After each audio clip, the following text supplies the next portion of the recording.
Basketball lovers, good day para sa inyong PBA update. Update tayo sa kapipirma lang na mga rookie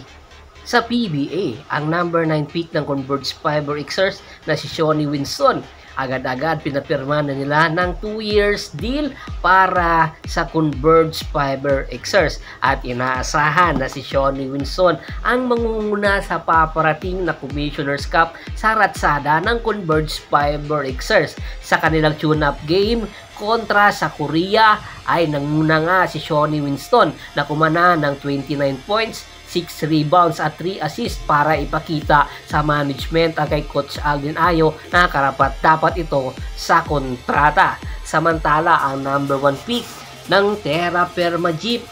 na si Stephen Holt, ayon nga sa ating insider, ay hindi pa rin nakakarating ng bansa ang nasabing player at inaasahan isang buwan mahigit na lang ay mag-uumpisa na nga ang PBA na kung saan magsisimula nga sa November 5. Ang nasabing player ay hindi pa rin nakakapirma ng kanyang kontrata. Ayon sa ating insider, isang malaking posibilidad na magsasign and trade lang ang nasabing player na si Stephen Holt at malaki ang tsansa na maililipat nga ito papunta sa isang favorite team na Barangay Ginebra San Miguel. Inaasahan sa kalidad na meron si Stephen Holt at sa kanyang performance at syempre sa kanya na rin mga experience international sa Europa at sa Australia ay malaki ang maitutulong nito kung sakaling mailipat na nga ito or maitrade ito sa Barangay Ginebra San Miguel dahil na rin sa kanyang pagiging strict na shooter at syempre isang scorer. Malaki ang maitutulong nito sa Barangay Ginebra San Miguel, lalong-lalo na ang kanilang import na si Justin Brownlee ay hindi pa 100%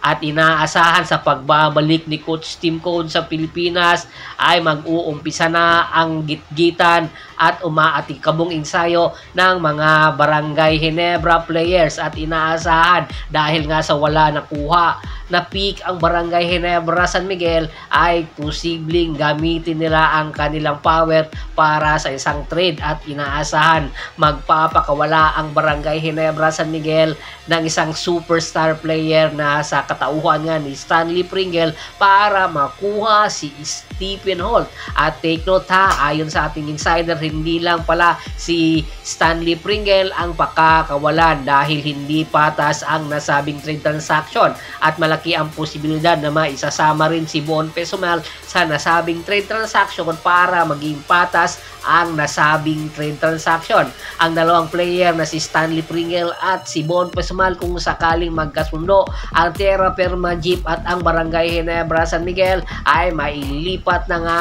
ito sa Terra Firma Jeep at diretso na si Stephen Holt papunta naman sa Barangay Ginebra San Miguel at inaasahan anytime ang nasabing trade transaction materialize kung magkakasundo ang dalawang panig dahil hindi na po pwedeng patagalin pa si Stephen Holt sa Terra Firma Jeep dahil hindi kaya nitong bayaran ang kanyang hinihinging kontrata na more than 1 million kada buwan at inaasahan anytime ay puputok ang nasabing trade transaction.